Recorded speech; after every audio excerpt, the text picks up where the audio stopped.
All right, sir. Are you Lawrence Jackson?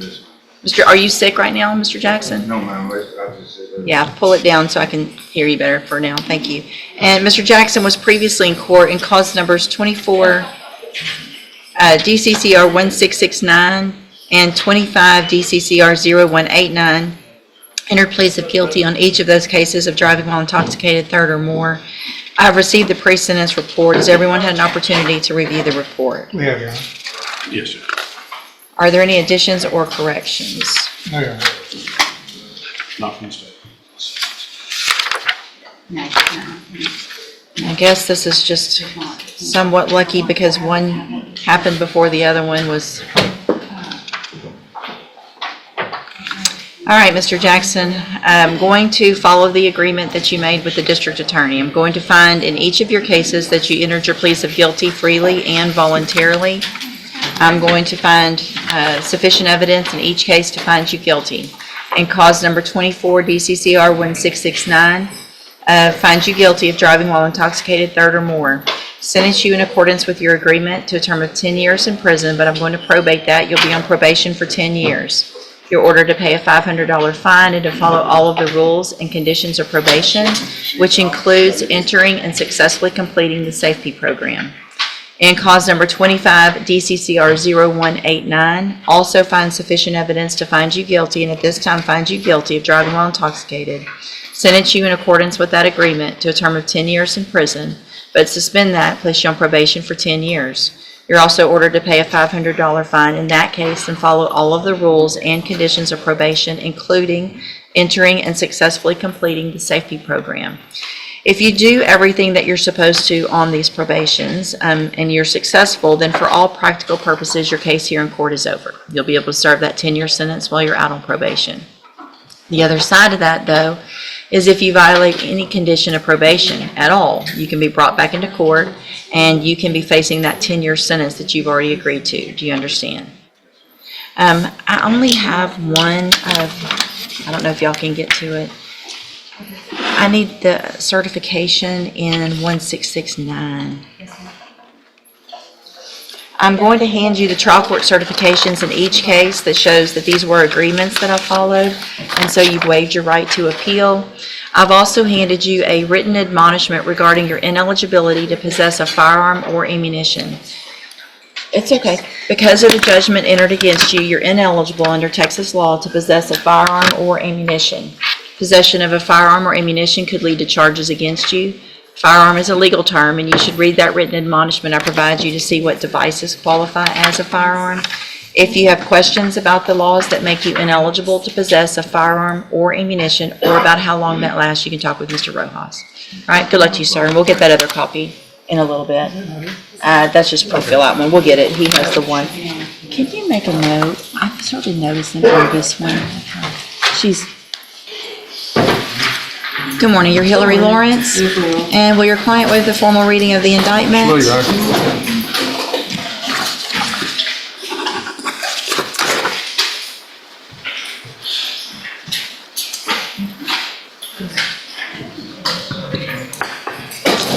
Ms. Lawrence, in cause number 25, DCCR 0296, you're charged with the state jail felony offense of theft of service, and that's from February 6th of 2025. And how do you plead to that charge?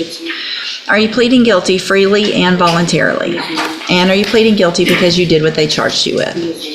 I have here on the tablet some documents that have your signature on them.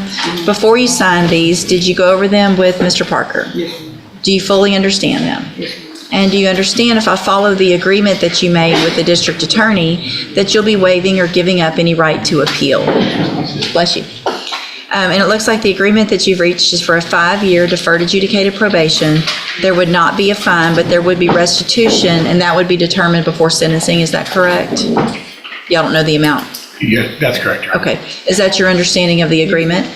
Also, do you understand, if you're not a U.S. citizen, that a plea of guilty or no contest may result in your deportation, exclusion from admission to the country, or denial of naturalization under federal law? State tenders number No 1. objection. It's admitted. Is there any evidence that Ms. Lawrence is not competent? No, Your Honor. All right, ma'am, I'm going to find that you entered your plea of guilty freely and voluntarily, find that you're mentally competent and understand the nature and the consequences of your plea, find sufficient evidence to find you guilty. However, I'm going to reset your case so that the probation department can do a pre-sentence report. That'll give me more information about you, your case, and then we'll come back later for sentencing. Also, that'll give them time to figure out that restitution amount. When you're leaving the courtroom today, you need to stop and talk to probation, and she's at that desk right over there, okay? All right, we'll see you back at sentencing. Then you've got Mark Hebert. This is sentencing, Mr. Parker. Good morning. How do you say your last name? Hi. Paye. I feel like we've done that before. Mr. Paye, sorry. Did you get someone hired? I'm still in contact with Mr. Jeff Casey. Uh-huh. And I still want to get him hired, so I got a second job in order to do that. You asked me to bring the check stub. Okay. And where's he from? I'm not 100% sure, but he's with Jeremy and Jones, that law firm. Okay. This is my check stub from FedEx, and I started my new job this week. Okay. You get paid every week or every 2 weeks? Every week. Okay. But the hours vary from about 20 to 30. And where's your new job? It's in the mall in Port Arthur. Okay. Pivot. Okay. So I'll give you a little more time. I mean, you're trying and that's great, or I can have you fill out some paperwork to see if you qualify. You want to try that today? Okay. Step in front of the clerk and she'll give you that paperwork. Make sure you fill it out accurately and completely, okay? Good morning. Good morning. Good morning. And sir, you're Larry Fletcher Jr.? Yes, ma'am. And Mr. Fletcher, in cause number 25, DCCR 0838, you're charged with the second-degree felony offense of aggravated assault with a deadly weapon from September 18th of 2024. And what that means is that if you go to trial and you're found guilty, the range of punishment is between 2 years and up to 20 years in prison. Do you understand? Yes, ma'am. In cause number 25, DCCR 0839,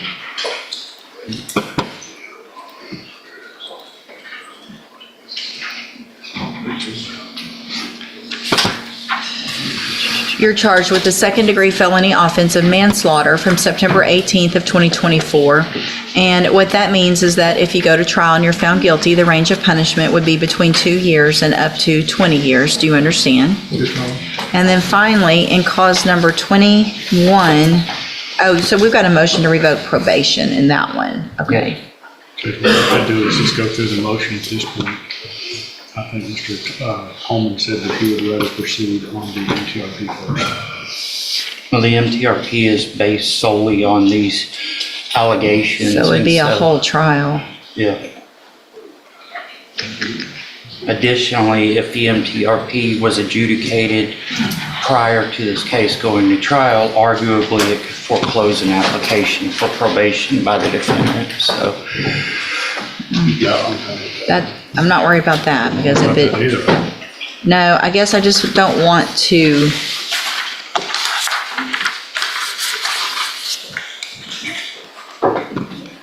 What level offense is that possession? Hold on a second, let me go back here. Second degree.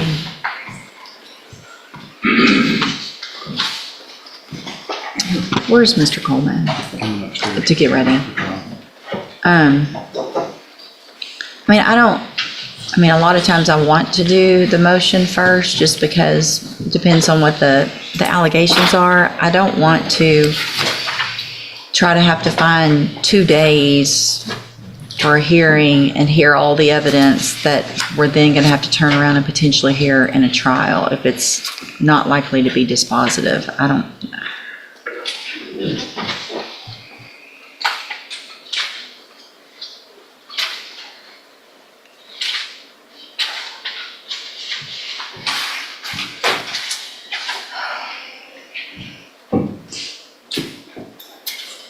Look at one more thing, hold on.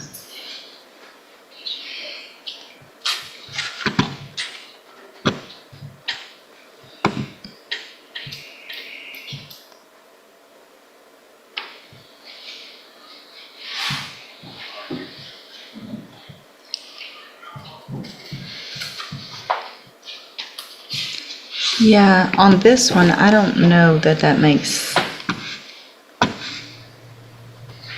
judicial economy sense. So what I'm inclined to do is set those for trial. Let me do this. It looks like the state has offered you in those two cases an 18-year term in prison. Mr. Fletcher, I have a plea bargain rejection that has your signature on it showing that. And that would be 18 years in each of those cases to run concurrently. Is that your understanding of what their offer is? Yes, ma'am. And you understand if you go to trial again and you're found guilty, the range of punishment can be up to 20 years in prison. Do you understand? Yes, ma'am. I do want to go ahead and do this, and then let's go through the motion. I do want to get pleas of true or not true on that motion, and then what I'll do, Mr. Wilkerson, is get with you and Mr. Coleman in the next week or so. He's got a trial this week that he's getting prepared for, and I will make a decision on whether or not I'm going to go forward on the motion or if we're going to set those cases for trial first. But I want him to be able to have at least his argument in that, so we'll do it that way. So let me go through and find the motion real quick. And Mr. Fletcher, would you please raise your right hand? Do you swear or affirm the testimony you're going to give in this hearing will be the truth, the whole truth, and nothing but the truth? Yes, ma'am. Thank you. You can put your hand down. So in cause number, there we go, 21-37809.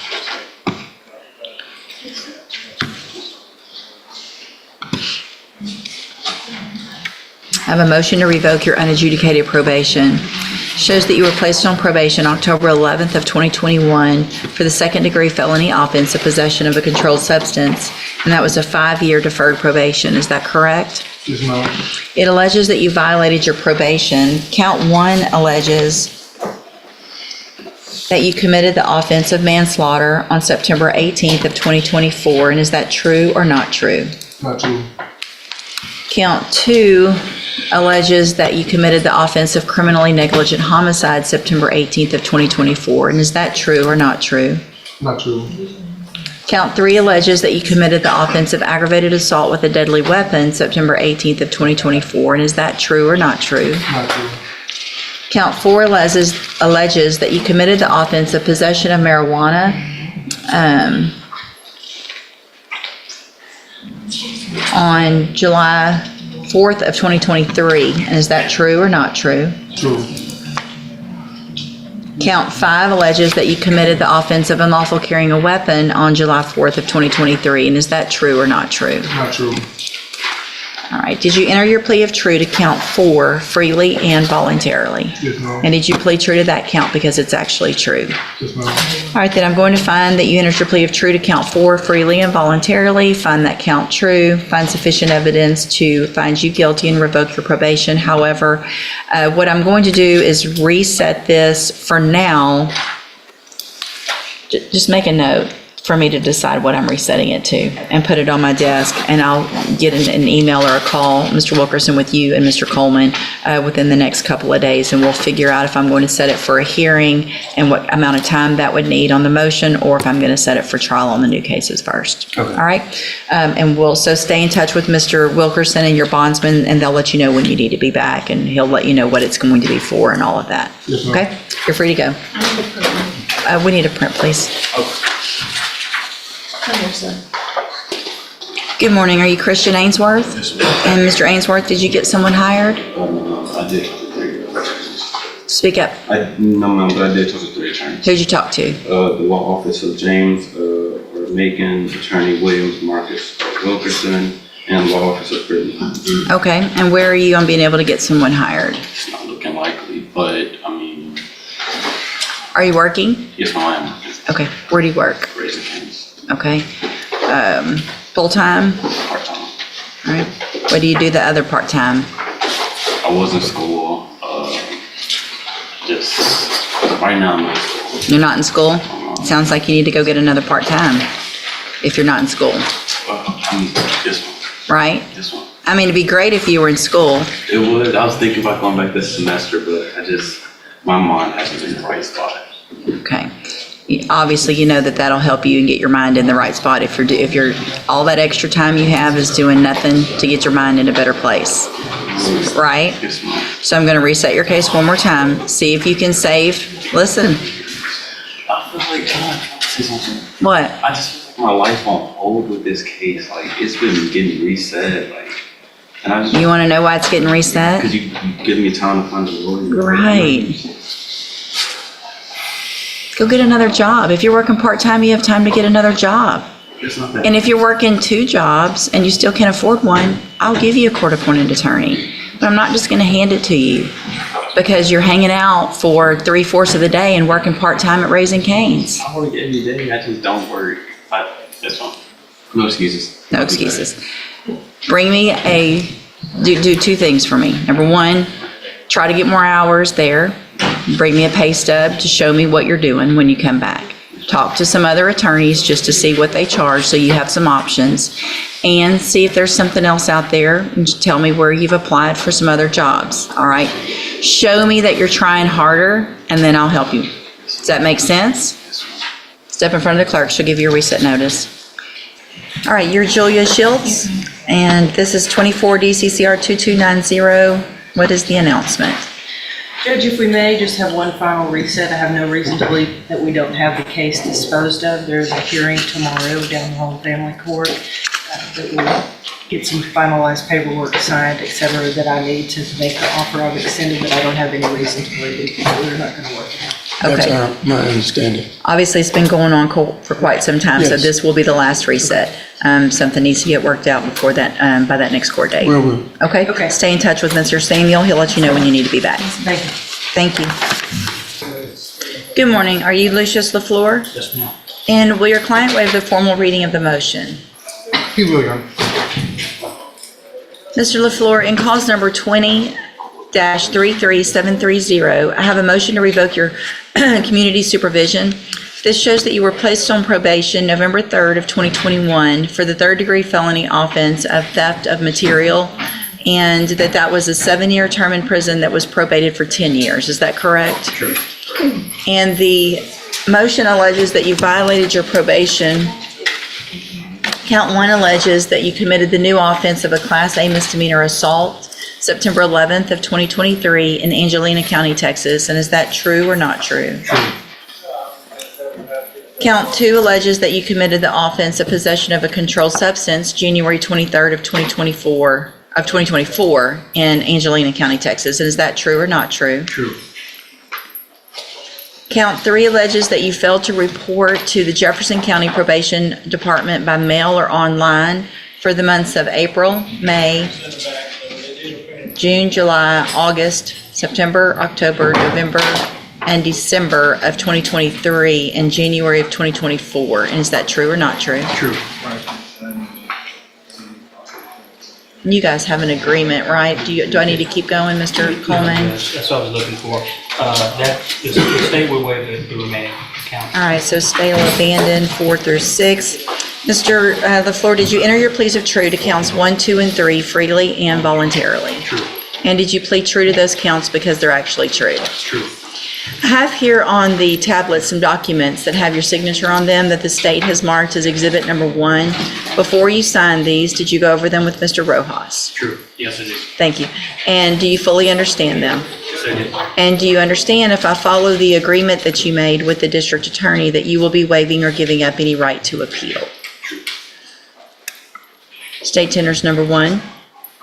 No objection. It's admitted. Is there any evidence that Mr. LaFleur is not competent? No, Your Honor. All right, sir, I'm going to find that you entered your pleas of true to counts 1, 2, and 3 freely and voluntarily. Find those counts true, find sufficient evidence to revoke your probation, and at this time, revoke your probation and reassess your punishment in accordance with your agreement to a term of 2 years in the institutional division of the Texas Department of Corrections.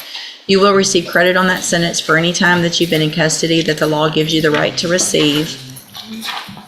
I'm trying to print and it's just, I'm going to hand you the trial court certification that shows this was an agreement, so you've waived your right to appeal. I'm also going to hand you a written admonishment regarding your ineligibility to possess a firearm or ammunition. Because your probation you've been on it for a while, I'm not sure that you got this when you initially got on probation, but because of the judgment entered against you, you are ineligible under Texas law to possess a firearm or ammunition. Possession of a firearm or ammunition could lead to charges against you. Firearm is a legal term, and you should read that written admonishment I provide you to see what devices qualify as a firearm. If you have questions about the laws that make you ineligible to possess a firearm or ammunition, or about how long that lasts, you can talk with Mr. Rojas. All right, good luck to you, sir. You can go back with the bailiff.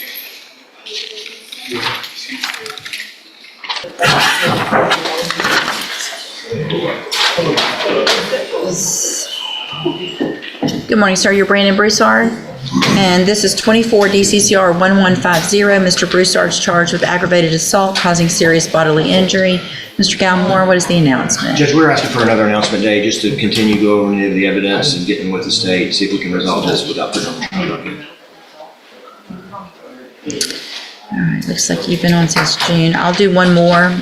Mr. Broussard, you need to make sure, stay in touch with Mr. Galmore. Y'all go over everything, because at that next court date, we need to get an announcement whether or not this is going to be a trial or if it's going to get worked out, okay?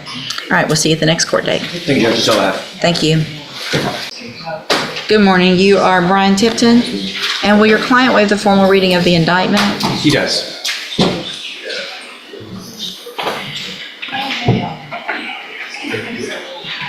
Mr. Tipton, in cause number 25, DCCR 0149, you're charged with a state jail felony offense of solicitation of prostitution from December 19th of 2024. And how do you plead to that charge? Are you pleading guilty freely and voluntarily? And are you pleading guilty because you did what they charged you with? I have here on the computer some documents that have your signature on them that the state has marked as exhibit number 1. Before you sign these, did you go over them with your attorney? Do you fully understand them? And do you understand, if I follow the agreement that you made with the district attorney, that you'll be waiving or giving up any right to appeal? And it looks like the agreement that you've reached is for a 3-year deferred probation. There would be a $1,000 fine, and you would be required to follow all of the rules and conditions of probation. Is that your understanding? Also, do you understand, if you're not a U.S. citizen, that a plea of guilty or no contest may result in your deportation, exclusion from admission to the country, or denial of naturalization under federal law? State tenders number 1. No objection. It's admitted. Is there any evidence that Mr. Tipton is not competent? There is. And is there any criminal history, any reason not to waive? Judge, he has criminal history, it's older, but there is criminal history, so I think we need to do a PSI. Okay. So I'm going to find that you entered your plea of guilty freely and voluntarily, find that you're mentally competent and you understand the nature and the consequences of your plea, find sufficient evidence to find you guilty. However, I'm going to reset your case for sentencing so that the probation department can do a pre-sentence report. That'll give me more information about you, your case, and then we'll come back later for sentencing. You need to stop and talk to probation on your way out of the courtroom today, and she's at that desk right there. All right, we'll see y'all back at sentencing. Thank you. Oh, I need the discovery certification. Thank you. And if you'll make sure and get that attachment emailed to the clerk. Okay. Thank you.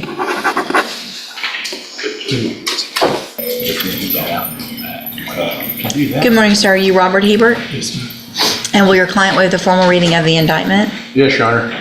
Mr. Hebert, in cause number 25, DCCR 0740, you're charged with a third-degree felony offense of failure to comply with sex offender registration requirements from February 11th of 2025. And how do you plead to that charge? Guilty. Are you pleading guilty freely and voluntarily? Yes. And because you did what they charged you with? Because you do what they charge you with. Okay. I have here on the computer some documents that have your signature on them that the state has marked as exhibit number 1. Before you signed these, did you go over them with Mr. Parker? Yes. The paperwork on the tablet, did y'all go over it? And do you fully understand that? Yes. And do you understand, if I follow the agreement that you've made with the district attorney, that you will be waiving or giving up any right to appeal? That's correct. Also, do you understand, if you're not a U.S. citizen, that a plea of guilty or no contest may result in your deportation, exclusion from admission to the country, or denial of naturalization under federal law? State tenders number No one. objection? It's admitted. Is there any evidence that Mr. Hebert is not competent? No, Your Honor. All right, sir, I'm going to find that you entered your plea of guilty freely and voluntarily. Find that you're mentally competent and understand the nature and the consequences of your plea. Find sufficient evidence to find you guilty, and at this time, find you guilty of the third-degree felony offense of failure to comply with sex offender registration requirements. Sentence you in accordance with your agreement to a term of 2 years in the Institutional Division of the Texas Department of Corrections. You will receive credit on that sentence for any time that you've been in custody that the law gives you the right to receive.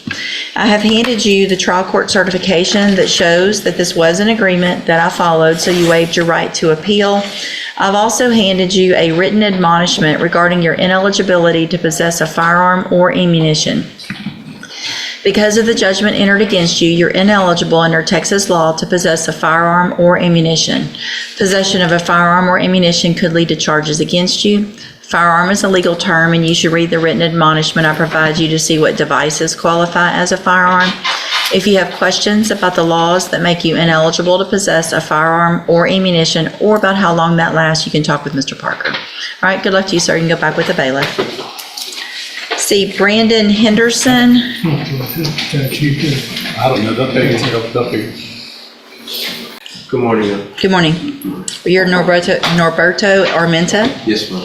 and will your client waive the formal reading of the indictment? So, he will, Your Honor. Let me, And Judge, if we may proceed on what I have numbered as 1, 2, and 3. My position on that is it's the first paragraph, the second paragraph, which is a jurisdictional paragraph to get us to the DWI third, and then a regular felony prior. Okay, All right, so- so technically two Technically I just two counts with didn't know the if- second how paragraph. it kind of looks like a paragraph on its own, but it's just jurisdiction. Okay, and so in cause number 25, DCCR 0168, you're charged with the third-degree felony offense of driving while intoxicated, third or more.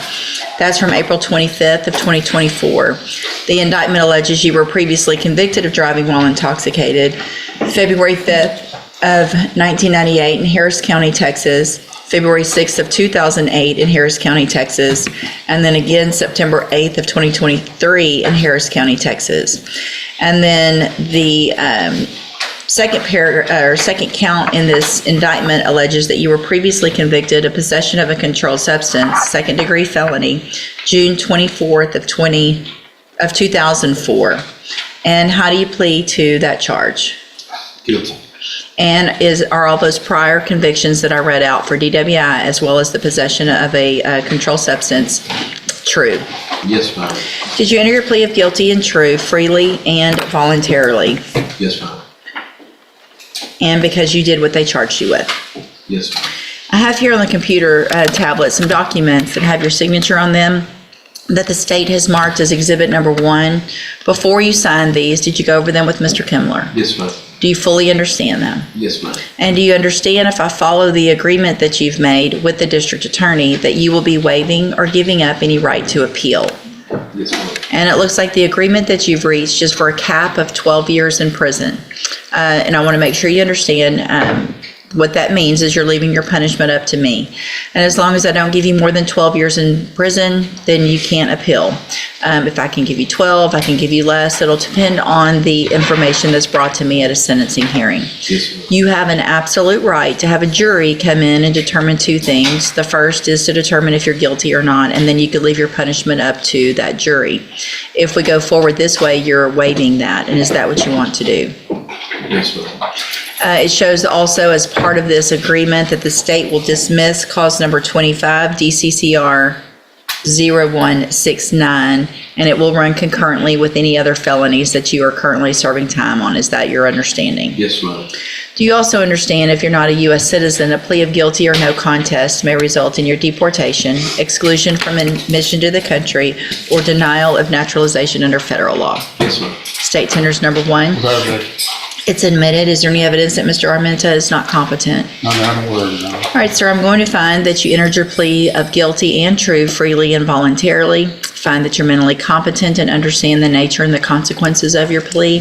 Find sufficient evidence to find you guilty. However, I'm going to reset your case for sentencing so that the probation department can do a pre-sentence report That will give me more information about you, your case, and then we'll come back later for sentencing, right? You can go back with the bailiff. Your Honor, just to be clear on the paperwork, it reflects we're not requesting probation, we're requesting a five years. I saw that, yes, sir, thank you. All right, you can go back with the bailiff. I'll be out to see.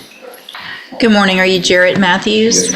In cause number 23 DCCR 1211, Mr. Matthews is charged with unlawful possession of a firearm by a felon. Mr. Kimmler has filed a motion asking that I reduce bond, which is currently set at, is it 100,000? Yes, ma'am. Let me look at something real quick.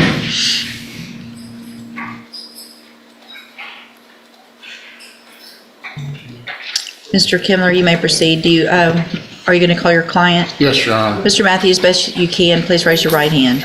Do you swear or affirm the testimony you're going to give in this hearing will be the truth, the whole truth, and nothing but the truth, so help you God?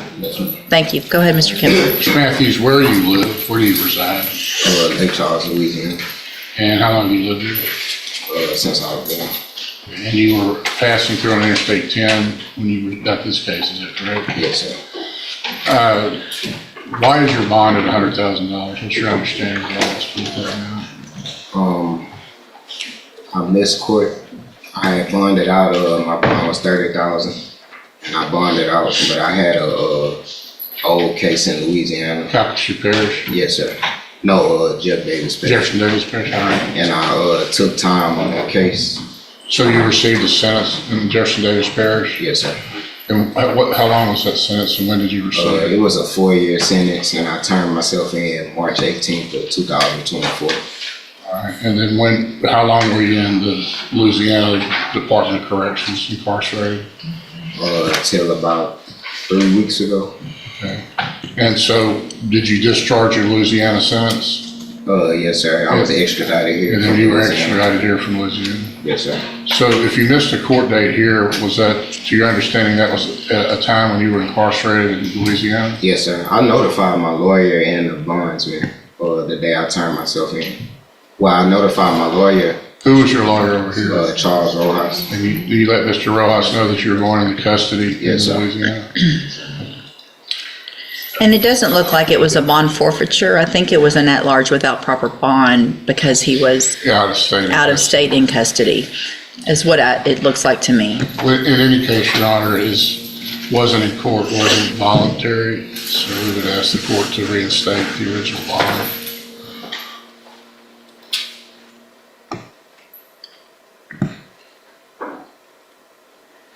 Ms. Molfino? Judge, my position is that his criminal history in Louisiana, which sometimes is difficult to tell exactly what it is from where, but it's not a single incident, it's multiple incidents involving guns and drugs, or also a suggestion of drugs in this car where the gun was located, and he was also evading officers. So just based on the fact that he does have history in Louisiana and will probably return to Louisiana if out on bond, I would just ask the court to consider that bond sufficient. I don't know if there's a risk assessment from DPS. Do we have the form that you get from DPS on the bonds? No, I don't have that. The magistrates at the jail get that. I can get it if you want me to. I might take a look at it maybe before. I know the states, I know I'm not disparaging Ms. Molfino. Hold on, what? It should be scanned in if it was something used to set bond. I know they get it next door. He pulls them up to look at it. That might be a better reference as far as his assessment. I think it's called a risk. I just looking at the criminal history. No, there's a thing now hear that they're supposed to look at. It's DPS compiles it like a risk assessment. for There's bond. none in here. For some reason, that's not scanned into this case. And so what I can do, not sure why not. It should be if back when that bond was set, it looks like there was a bond set. I think 30,000 was the original bond. Right, and that was back in 2022, probably on the date of the arrest. Yeah, when he was arrested. And at that time, there may or may not have been that's a fairly new program, so that was not something that was in existence in 2022 when this bond was set, so they took into consideration whatever they had under the available, history at the time in Jefferson County primarily. There were some things they could look at, but not the new warrant. If everybody would just give me a second, I am going to take judicial notice of the court's file, including the probable cause affidavit. Give me a second to read that, please. And Your Honor, we could just reset if the court wants to take under advisement to get that report. Let me just read this first.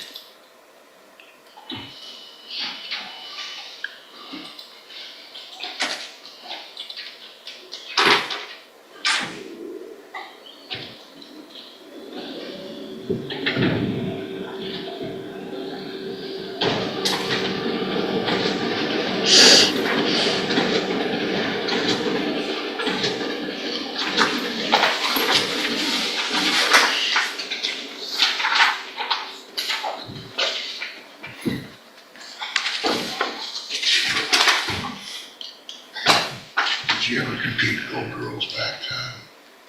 Okay. Today.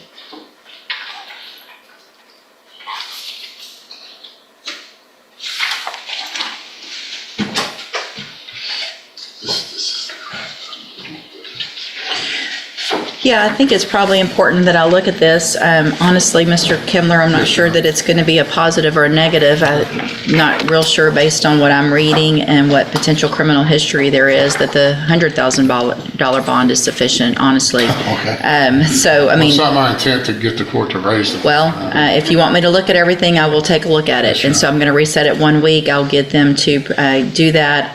I would like to, what was the case that you just got out of prison for over in Louisiana? Attempted possession of a firearm by a felon. Mm-hmm, okay. So, obviously a previous felon, if we're going to have a felon in possession of a firearm, and this is, okay. All right, so we'll reset it for 1 week. Anna, if you can get with Mr. Ruin, I think is. Magistrate report, it was just